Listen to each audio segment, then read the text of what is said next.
ആറളത്തെ ആനമതിൽ നിർമ്മാണം മാർച്ച് മാസത്തോടെ പൂർത്തിയാക്കണമെന്ന് പട്ടികജാതി പട്ടികവർഗ വകുപ്പ് മന്ത്രി OR കേളു നിർദ്ദേശിച്ചു. കണ്ണൂർ കലക്ടറേറ്റ് കോൺഫറൻസ് ഹാളിൽ നടന്ന പട്ടികജാതി പട്ടികവർഗ പിന്നോക്ക വിഭാഗ വികസന വകുപ്പിന്റെ ജില്ലാതല അവലോകന യോഗത്തിൽ സംസാരിക്കുകയായിരുന്നു അദ്ദേഹം.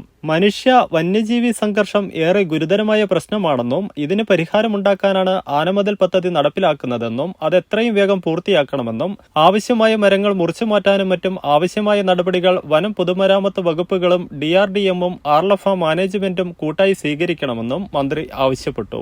ആർലഫ് ഫാമിൽ ഹാങ്ങിംഗ് ഫെൻസിംഗ് പദ്ധതിയുടെ സാധ്യത പരിശോധിക്കാൻ വനവകുപ്പിന് നിർദ്ദേശവും നൽകി. ഫാമിനെ ലാഭകരമാക്കാൻ ജീവനക്കാരുടെ കാര്യക്ഷമത കൂട്ടാനും പുതിയ വിളകൾ പരീക്ഷിക്കാനും മന്ത്രി നിർദ്ദേശിച്ചു. 100 ദിന പരിപാടി പ്രഖ്യാപിച്ചിട്ടുണ്ട്.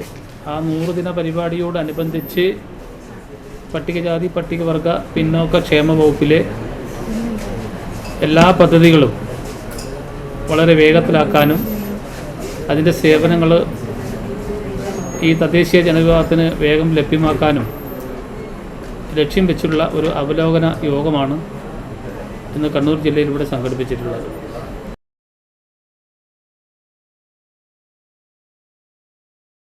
നിങ്ങൾ അറിഞ്ഞോ 4 ലക്ഷം പേർക്ക് ഈ വർഷം കാനഡയിൽ PR നേടാം, സ്ഥിരതാമസമാക്കാം.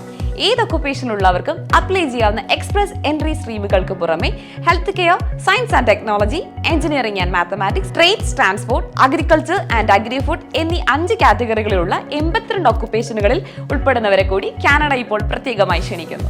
ഉടൻ തന്നെ ലൈസൻസ്ഡ് കാനേഡിയൻ ഇമിഗ്രേഷൻ ലോയറുടെ ഹെൽപ്പോട് കൂടി എക്സ്പ്രസ് എൻട്രി പ്രൊഫൈൽ സബ്മിറ്റ് ചെയ്യൂ. ഫ്രീ അസസ്മെന്റിനായി ഇപ്പോൾ തന്നെ ഇന്ത്യയിലെ ആദ്യത്തെ കാനഡ ഇമിഗ്രേഷൻ ലോ ഫേമായ ഇംലോ ഗ്ലോബലിനെ കോൺടാക്ട് ചെയ്യാവുന്നതാണ്.